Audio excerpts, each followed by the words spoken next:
Fala galera, tudo beleza? Para quem não me conhece, gente, me chamo Tonatiuh Mendes e hoje eu vou estar falando com vocês sobre um assunto muito bacana. Hoje a gente vai estar falando sobre radioatividade. Galera, muita gente já ouviu falar, mas pouca gente sabe ao certo como é que acontece a emissão de radiação. Da onde é que vem essa radioatividade? E o meu papel hoje é tirar essas dúvidas de vocês e que vocês fiquem craques nesse assunto, tranquilo? Então a gente vai começar com uma definição básica.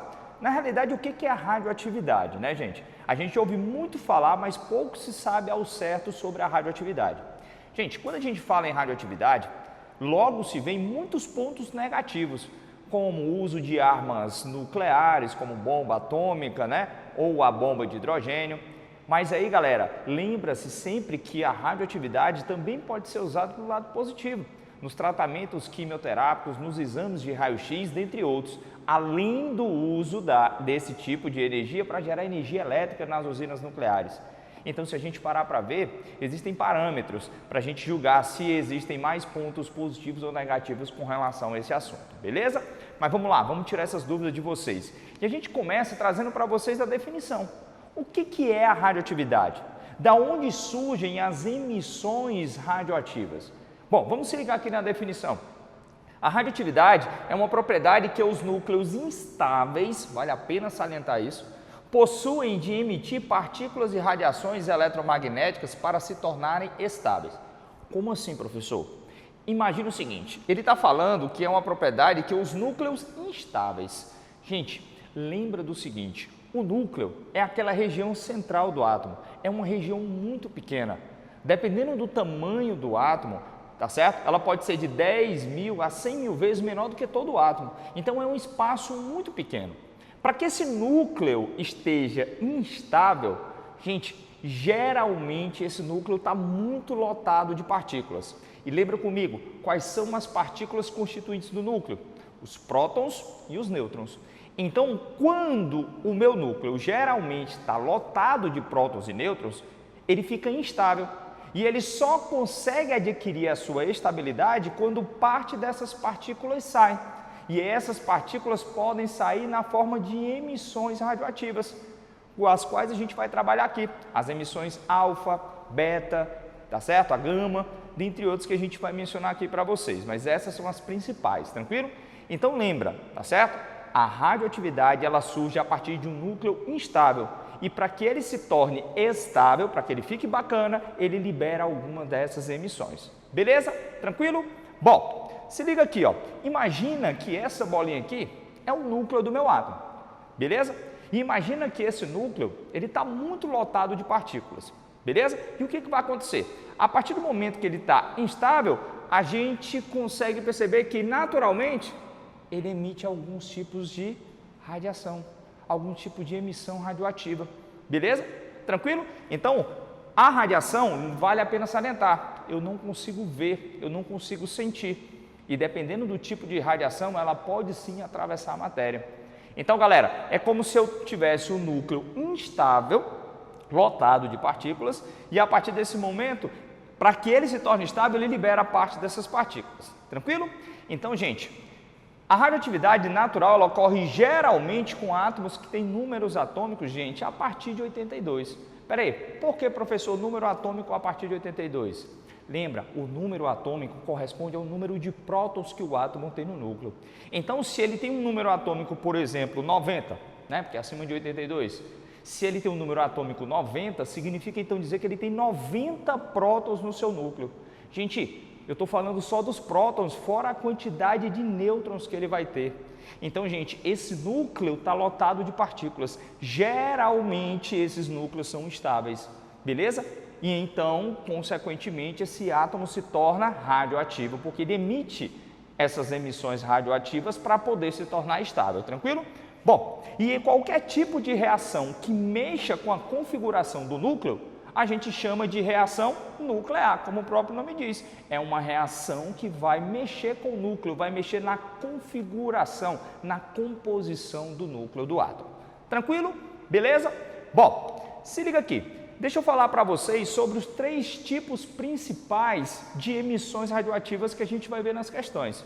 Tranquilo? A gente vai ver a natureza de cada uma delas. Se liga aqui no esquema que eu coloquei para vocês. Bom, aqui eu tenho um bloco de chumbo. A gente vai ver mais na frente que o bloco de chumbo é necessário porque ele consegue conter parte dessas emissões radioativas. Nesse bloco de chumbo, eu estou colocando aqui, representado por uma bolinha branca, uma amostra radioativa. Beleza? Bom, eu estou chamando aqui de fonte radioativa. Do lado oposto, porque nesse bloco eu fiz um pequeno orifício, para ter a certeza de que a minha emissão ela vai sair somente a partir desse orifício. Na frente desse orifício, eu coloquei uma chapa fotográfica. Por quê? Gente, eu não consigo visualizar o caminho, mas eu consigo visualizar através da chapa fotográfica onde essa emissão radioativa está se chocando, porque ela emite uma pequena luz. Então eu consigo ter a percepção de onde ela está indo. Beleza? Bom, e a gente vê aqui, eu tenho aqui simbolizado 3 setas, justamente simbolizando os 3 tipos de emissões radioativas principais que a gente vai conhecer. Beleza? Então é o seguinte, vamos começar por essa seta laranja. Essa seta laranja, gente, como você pode ver, ela sofre um desvio para o meu campo magnético negativo. Essa minha emissão é caracterizada como sendo a emissão do tipo alfa. Beleza? Bom, um outro tipo de emissão que a gente vê, que está simbolizado aqui pela minha seta verde, você percebe que ela tem um desvio mais acentuado para o meu campo elétrico positivo. Beleza? Então, essa minha emissão vai ser do tipo beta. Tranquilo aí para vocês? Ok. Bom, a gente ainda tem um outro tipo de emissão. Como você pode ver, ela está aqui tracejada de preto e ela não se desvia nem para o lado negativo, nem para o lado positivo. Esse tipo de emissão a gente vai chamar de emissão do tipo gama. Beleza? Tranquilo até aqui? Então, essas são as 3 principais, tá certo? Os 3 principais tipos de emissão radioativas que a gente vai trabalhar. Agora vamos citar algumas características baseado nesse esquema aqui que eu mostrei para vocês. Primeiro, a gente consegue definir claramente a carga elétrica de cada uma dessas emissões. Percebe aqui comigo, a gente tem a emissão do tipo alfa.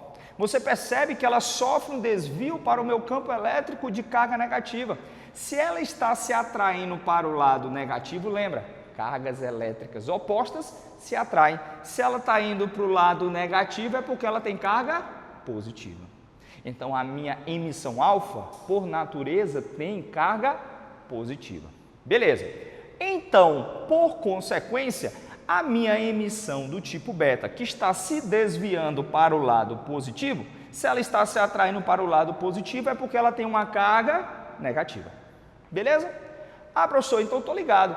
A alfa está desviando para o lado negativo, então ela tem carga positiva. A beta, ela está desviando para o lado positivo, então ela tem carga negativa. A gama, gente, você percebe que ela não sofre desvio. Ela nem se atrai para o lado negativo e nem para o lado positivo. Significa então dizer que ela tem uma carga neutra, carguinha zero. Tranquilo? Bom, com relação aos tipos e as cargas, ok. Mas um outro detalhe, uma outra característica a gente consegue evidenciar a partir desse esquema. Que característica é essa? Se liga aqui, a gente percebe uma diferença no desvio dessas emissões. É perceptível que a emissão do tipo alfa, ela sofre um pequeno desvio para o lado negativo e que a minha emissão beta, ela sofre um desvio mais acentuado aqui para o lado positivo. E isso tem a ver com o quê? Tem a ver, gente, com a massa de cada uma dessas emissões, beleza? A minha emissão alfa, dentre as 3, ela é a mais pesada e, consequentemente, se desloca com menor velocidade. Então, gente, consequentemente, o desvio dela vai ser menos acentuado. Tranquilo? Já a beta, ela vai ter uma carga, uma massa muito menor se eu comparar com a da alfa. Ou seja, gente, se ela tem uma massa muito menor, ela é muito mais leve, se desloca com maior velocidade. Então, por isso, ela tem uma facilidade de desviar com maior incidência. Tranquilo? Então, a alfa desvia pouco porque ela é mais pesada, a beta desvia mais porque ela é mais leve. Ok? Tranquilo? Isso aqui é só uma percepção superficial de cada uma delas. A gente vai aprofundar as características de cada um desses tipos de emissão. Tranquilo até aqui? Então vamos lá. Gente, se liga aqui nesse esqueminha que eu coloquei para vocês. Eu vou colocar aqui para vocês, tá certo? A ordem do poder de penetrabilidade dessas emissões radioativas. Porque é o seguinte, como eu disse para vocês, as emissões radioativas, elas não podem ser vistas nem sentidas, mas há o grande perigo dela poder, gente, atravessar qualquer tipo de matéria. Então, a gente tem uma diferença no poder de penetração de cada uma delas. Se liga aqui, eu coloquei aqui no esquema uma folha de papel comum, eu coloquei aqui uma chapa de 2 milímetros, simbolizando 2 milímetros de chumbo, e essa figura simboliza uma chapa de 6 centímetros de chumbo, beleza? Bom, se liga aqui, ó, a gente tem aqui uma partícula alfa, só para a gente ter uma noção do que a gente está falando. Quando a gente, ó, se liga aqui, imagina que eu vou emitir uma partícula alfa, ó, se liga, ó. Quando ela vai, gente, uma folha de papel consegue conter a minha partícula alfa. Então ela não tem um poder de penetração tão alto, tranquilo? Bom, quando a gente pega aqui agora a partícula beta, olha a diferença. Quando a gente pega a emissão do tipo beta, ó, gente, ela atravessa a folha de papel, mas ela consegue ser retida quando eu tenho no mínimo 2 milímetros de chumbo. Então ela já tem um poder de penetrabilidade maior do que a alfa, até porque ela se movimenta com maior velocidade. Tranquilo? E ela é mais leve, né? Bom, aí o perigo está nessa daqui, a emissão do tipo gama. Gente, quando a gente pega a emissão do tipo gama e compara o poder de penetração dela com as demais, gente, olha o que acontece. A emissão gama, ó. Gente, para conseguir conter uma emissão gama, eu vou precisar de no mínimo 6 centímetros de chumbo. O poder de penetração da emissão, gente, gama, é muito maior do que a emissão beta ou da alfa. Então é a mais perigosa de todas. Beleza? Tranquilo com relação a isso? Em algumas questões, porventura, pode aparecer com relação ao poder de penetrabilidade de cada uma delas. Tranquilo? Beleza? Então a gente já viu várias características aqui das emissões. A gente já viu a característica com relação às cargas de cada uma delas, com relação à massa de cada uma delas e também com relação ao poder de penetração dessas emissões. Eu acho que já está ficando bem claro para vocês aí esses conceitos de radioatividade. Então a gente pode aprofundar um pouco mais. Tranquilo? Bom, e aí galera, vamos falar propriamente de cada uma delas, ok? E aí a gente vai começar falando sobre a emissão alfa. A gente já viu algumas características, já deu uma palhinha para vocês do que seria cada uma delas, né? Algumas características mais superficiais. Mas deixa eu te falar, o que é emissão alfa? Gente, são partículas constituídas de 2 prótons e 2 nêutrons. E eu coloquei aqui, ó, núcleos de hélio. Sabe por quê? Gente, o átomo de hélio também apresenta 2 prótons e 2 nêutrons. É por isso que em muitos casos eles comparam a minha partícula alfa com um átomo de hélio, porque eles têm, gente, características semelhantes, beleza? Bom, que são jogados em alta velocidade para fora de um núcleo estável, ou seja, é um tipo de emissão que sai de um núcleo estável, beleza? A gente viu que ele tem carga positiva, não foi? Ele tem uma carga elétrica de mais 2, gente, por causa dos 2 prótons que ele tem. E ele vai apresentar uma massa igual a 4. Por quê? Lembra, o número de massa é calculado pelo número de prótons mais o número de nêutrons. Ou seja, 2 mais 2 vai configurar uma massa de número 4. Então a gente consegue fazer a representação da minha partícula alfa de um modo bem simples, dessa forma aqui, onde eu vou ter o símbolo alfa simbolizando esse tipo de emissão, na parte inferior o número de prótons e na parte superior o seu número de massa. Ok? Então, gente, ele tem número de massa 4, só relembrando, porque ele tem 2 prótons e também tem 2 nêutrons. Tranquilo? Beleza. Bom, isso vai sair de um núcleo instável. Então, tu imagina, se um núcleo emite partícula alfa, isso vai mudar a configuração do núcleo. E quando um átomo radioativo, um núcleo, para ser mais específico, do átomo, ele emite uma partícula alfa, isso muda a configuração do núcleo. E a gente chega aqui, gente, na primeira lei da radioatividade.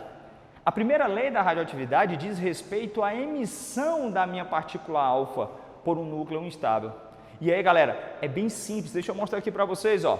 Quando o núcleo emite uma partícula alfa, seu número atômico diminui de 2 unidades e seu número de massa diminui de 4 unidades. Ou seja, ele vai perder 2 prótons e vai perder 4 unidades de massa.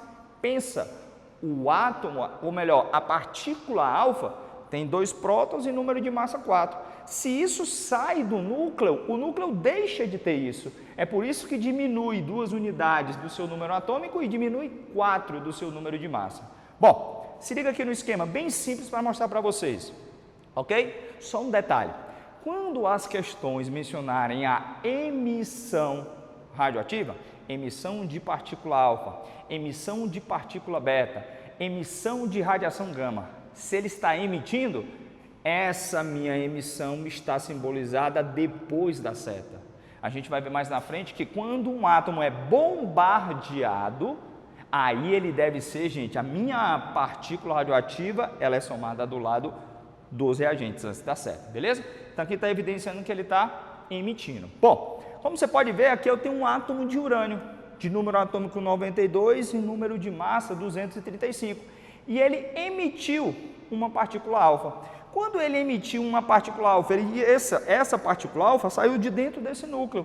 Então, por consequência, ele vai perder 2 unidades de prótons, ó.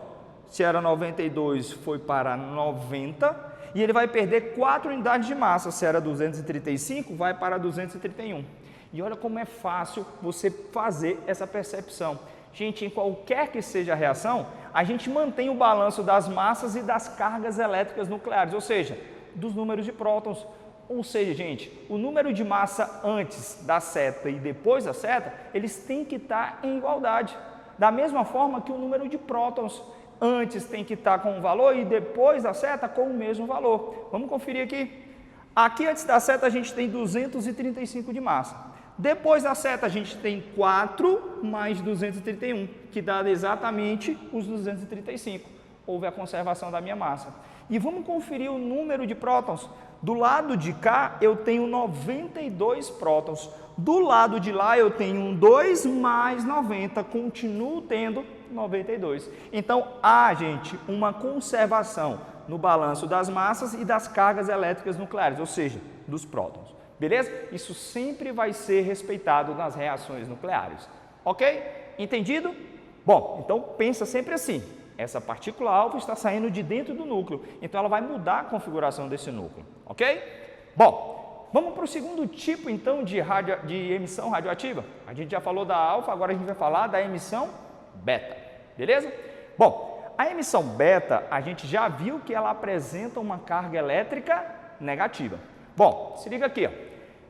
Na realidade, elas são constituídas por elétrons, daí ela tem uma carga negativa. Lembra que o elétron, ele apresenta carga negativa também. Então, são constituídas por elétrons atirados em altíssima velocidade, ou seja, mais rápidos do que a alfa, para fora de um núcleo instável. Tanto, galera, que ele é representado da mesma forma que um elétron. Menos um aqui representando o número de prótons, né, que seria menos 1, e a sua carga praticamente igual a zero. A gente sabe que a carga do elétron, ou melhor, a massa do elétron, ela é praticamente igual a zero. Ela não é exatamente igual a zero, mas a gente considera como uma massa insignificante e irrisória. Por isso que a gente já julga aqui como sendo igual a zero, porque é aproximadamente zero. Beleza?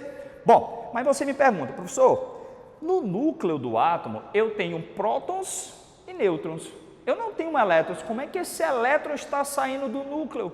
Gente, é porque na realidade esse elétron surge a partir, gente, de um nêutron, de um dos nêutrons lá do teu núcleo. Como eu coloquei aqui para vocês, ó. Como não existe elétron no núcleo, ele é formado a partir de um nêutron, de acordo com esse esquema. Gente, um nêutron ele se transforma num próton em um elétron, que seria a minha partícula beta, e um neutrino. Beleza? O neutrino seria uma partícula que não tem carga e também que não teria massa, que é um dos constituintes do teu núcleo. Beleza? Então, gente, a emissão beta, ela surge a partir da transformação de um dos nêutrons lá no núcleo. Só para ficar claro para vocês de onde é que vem esse elétron que está dentro do núcleo. Beleza? Bom, assim como a gente teve para a partícula alfa a primeira lei da radioatividade, gente, quando eu tenho a emissão da partícula beta, eu também vou ter uma lei correspondente a isso. É a minha segunda lei da radioatividade. Beleza?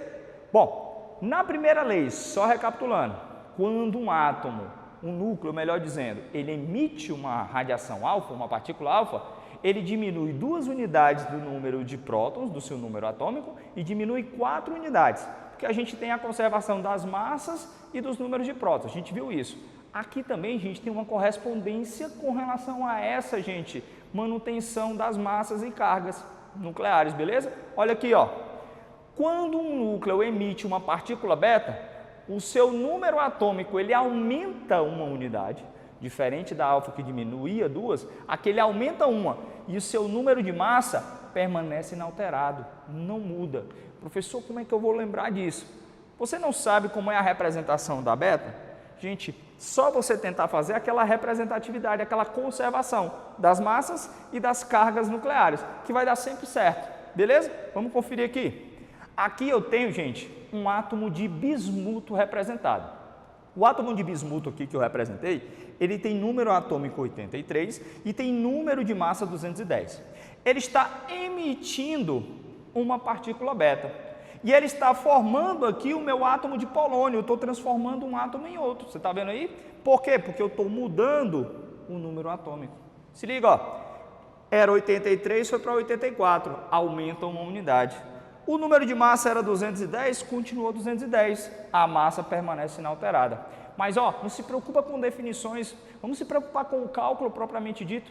Vamos conferir aqui a conservação da massa.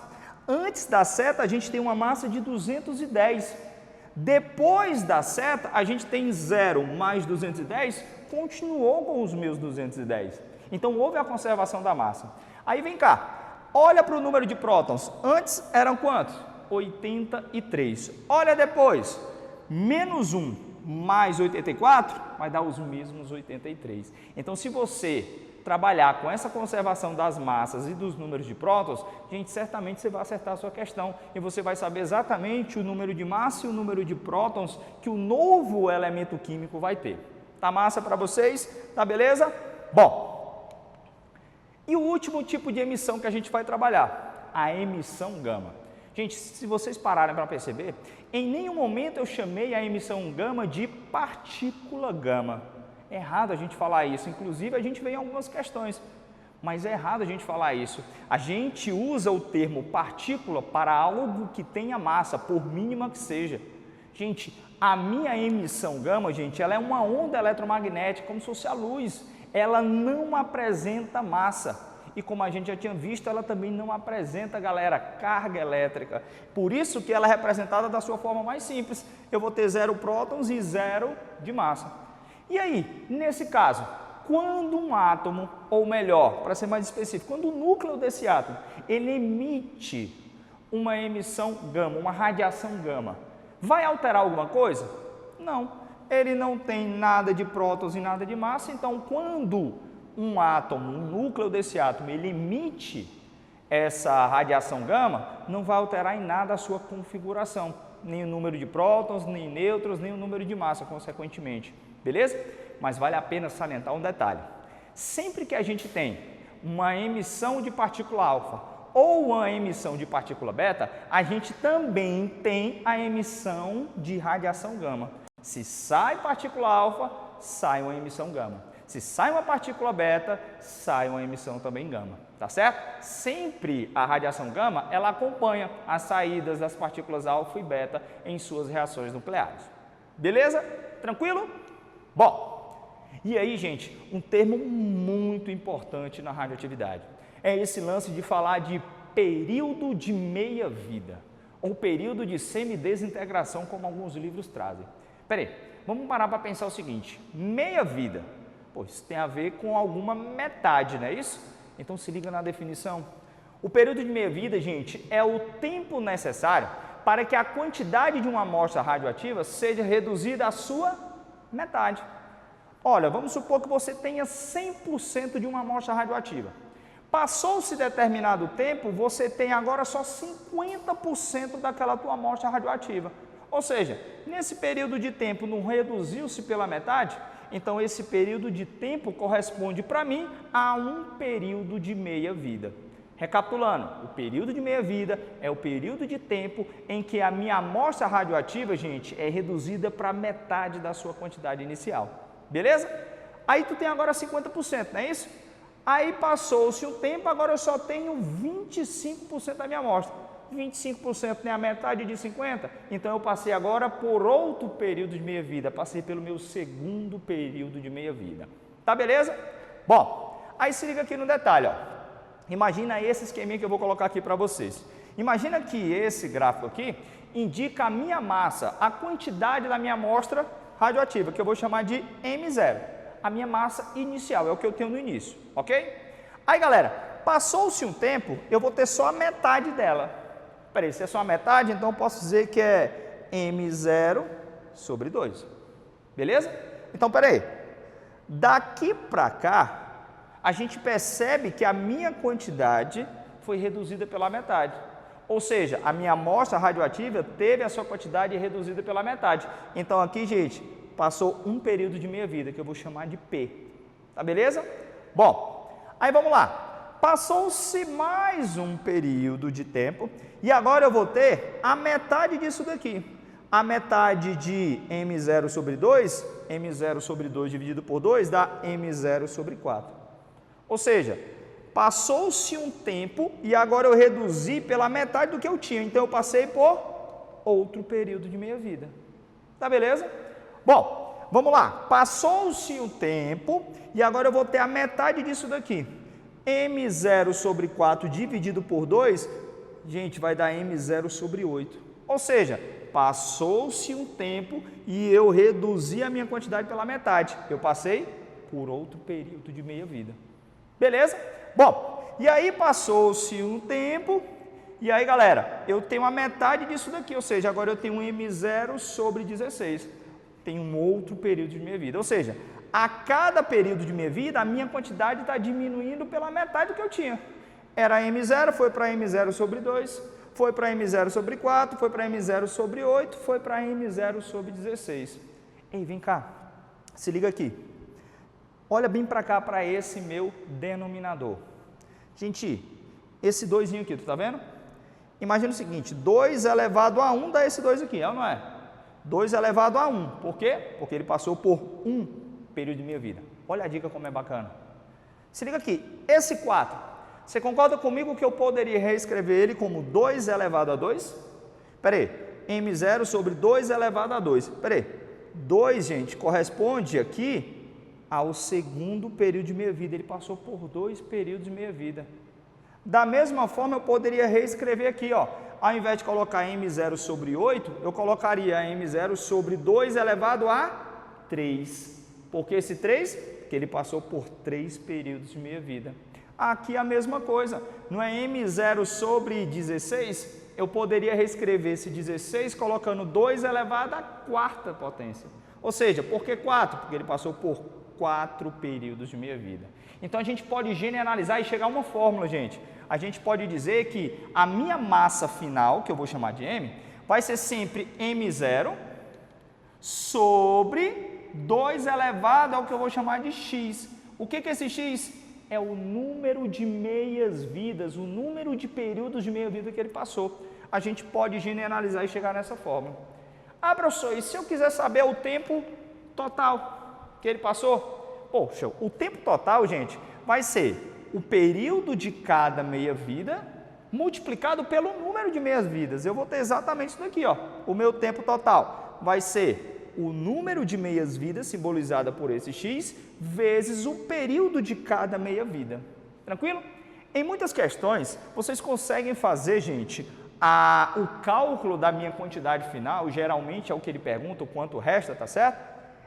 Geralmente ele pergunta assim, você consegue fazer isso só diminuindo cada vez mais pela metade. Caso você queira, você pode utilizar essa fórmula. A minha massa final, que é o que eu vou ter depois da desintegração, vai ser sempre a minha quantidade inicial sobre 2 elevado a x. Lembrando que esse x corresponde ao número de meias-vidas que ele tem. Tranquilo? Bom, aí deixa eu te falar. Outro fato importante, galera, são as chamadas séries radioativas. O que são as séries radioativas? Gente, é um conjunto de elementos que tem origem na emissão de partículas alfa e beta, resultando, gente, como o elemento no final, um isótopo estável do chumbo. Então, o átomo que está instável, que tem o seu núcleo instável, um átomo radioativo, ele vai emitindo partículas alfa e beta até que o seu núcleo fique estável. E, coincidentemente, eles vão terminar sempre num átomo de chumbo. Eu posso ter, gente, 3 séries radioativas naturais. Eu posso ter a do tório, a do urânio e do actínio. Deixa eu te falar, sempre, né, um conjunto de elementos, ela sempre parte de um primeiro e a gente vai ter um decaimento radioativo, o número atômico vai diminuindo. Ó, o primeiro elemento, gente, na série do tório, obviamente vai ser o elemento tório, beleza? E o último elemento é sempre um átomo de chumbo. Esse aqui é o de massa 208, ele é estável. E uma dica para vocês é com relação ao número de massa, gente, do meu primeiro elemento. Gente, ele é sempre um múltiplo de 4, beleza? É uma dica para vocês. Se for a série do urânio, galera, aí, como o próprio nome diz, o primeiro elemento é o urânio. O último é o chumbo, como já foi dito, só que agora o chumbo tem massa 206. Ou seja, galera, a dica para vocês é que o número de massa, gente, é sempre um múltiplo de 4 mais 2. Não vai ser exatamente o número de 4. Isso é só para você diferenciar uma série da outra. E a última série, a do actínio, olha o que você pensa. Ah, professor, o primeiro elemento é o actínio. Não, gente, o primeiro elemento é o urânio. Pensava-se inicialmente que o primeiro seria o actínio, mas eu vou mostrar para vocês aqui que na série do actínio, o actínio é o 4º átomo a aparecer na sua sequência, na sua série, beleza? Ele começa com o urânio 235, termina também com o chumbo estável de massa 207, beleza? Você pode decorar ou tentar memorizar, gente, a partir dos números, ó, o urânio 208 e vai decrescendo, ó, 206 e o 207, 208 é o maior. E aqui, gente, o número de massa dele é sempre múltiplo de 4 mais 3. Tá beleza? Tranquilo? Mas vamos ver isso na prática, né, gente? Uma coisa é eu mostrar a tabela para vocês. Olha como é que acontece, por exemplo, cada uma delas. Se liga aqui, ó. Imagina a série do tório. Eu vou ter um esquema aqui que evidencia para mim o número de prótons dele e o tempo que vai se passando, beleza? A gente começa aqui com o tório. Aí, galera, ó, houve um decaimento, se transformou no rádio. E aqui, galera, eu tenho um actínio, vou ter o tório e ele começa a decair. Rádio, de novo, aí vai descendo para o radônio, vai descendo para o polônio, se transformou no chumbo, subiu um pouquinho aqui, se transformou aqui, galera, no bismuto, voltou aqui para o polônio e desceu até o chumbo de massa 208, que é o estável. Beleza? Tranquilo? Então, é um decaimento. Ele saiu do número atômico 90 até chegar ao 82. Ou seja, ele se tornou estável porque ele foi emitindo partículas alfa e beta. Mas, lembra comigo, eu coloquei propositalmente aqui 2 cores diferentes. As setas laranjas indicam a emissão de partícula alfa ou beta. Vai ser alfa, né, gente? Porque quando ele emite alfa, o que acontece com o número atômico? Ó, diminui 2 unidades, foi de 90 para 88. E ó, a seta verde indica para cima, é porque o número atômico está aumentando, ó. De 88 foi para 89, de 89 foi para 90. Então, as setas laranjas representam emissões alfa e as verdinhas representam as emissões beta, beleza? Bom, se você entendeu essa, as demais ficam fáceis. Olha aqui, galera, a série do urânio, como é que funciona, ó? Beleza? A gente vai ter isso daí, ó, na série do urânio. Começa com o urânio 238 e o mesmo esqueminha, sofre um decaimento até chegar no meu átomo estável do chumbo, que nesse caso aqui, galera, ó, do bismuto, vai para o polônio, vem para o chumbo, vai para o bismuto, polônio e chega aqui, gente, no meu chumbo 206, beleza? Bom, assim como a série do actínio, que não começa com actínio, como eu já tinha mostrado para vocês, mas, ó, adiantando um pouco aqui para vocês, o actínio vai ser, ó, 1, 2, 3, 4, é o 4º elemento a aparecer só, mas também chega num átomo estável do chumbo, beleza? Essas são as chamadas séries radioativas naturais, são decaimentos radioativos que fazem com que eu chegue no chumbo, o meu átomo estável, beleza? Bom, e aí, galera, é o seguinte, o que são reações de transmutação? Gente, transmutação me remete a uma mudança. Gente, é o lançamento de partículas contra o núcleo do átomo. Ó, se liga aqui. Essa partícula alfa, agora ela está sendo somada do lado dos reagentes. Então, galera, o que vai acontecer? Essa partícula alfa está bombardeando esse átomo de nitrogênio, transformando ele, gente, em um átomo de oxigênio. E você pode conferir que o número de prótons se conservam, ó, 7 mais 2, 9, 8 mais 1, 9. E que o número de massa também, ó, 14 mais 4 a gente vai ter 18, 17 mais 1, 18. Então, quando você pega um átomo e bombardeia ele com alguma partícula radioativa, esse átomo ele sofre uma transformação, muda o elemento químico, então a gente tem aí, gente, descrita uma transmutação artificial. Tá, beleza? Bom, e aí 2 fatos importantes para a gente fechar esse momento. É a fissão e a fusão nuclear. Lembra, fissão, gente, é a divisão de um núcleo. É a divisão, eu vou pegar um núcleo maior e dividir em um menor. Se liga aqui, ó, é o que a gente vê, gente, o princípio básico de geração de energia da bomba atômica. Ó como é que funciona, se liga aqui no esquema, ó. O urânio é bombardeado com um nêutron, gente, e na hora desse bombardeio, esse átomo de urânio se divide em 2 menores, o bário 56 e o criptônio 36, e geralmente tem a saída de 3 nêutrons. Ó, para ficar mais claro para vocês, isso aqui é o átomo do urânio, isso aqui é o nêutron, ó. Quando ele parte, ó, divide em 2 menores e saem 3 nêutrons. Aliás, exatamente, saem 3 nêutrons. E o que acontece com esses 3 nêutrons? Esses 3 nêutrons vão se chocar com outros 3 núcleos de urânio. E aí a mesma coisa, se divide em 2 menores. E aí, galera, o que acontece com esses 3 nêutrons que saíram de cada um?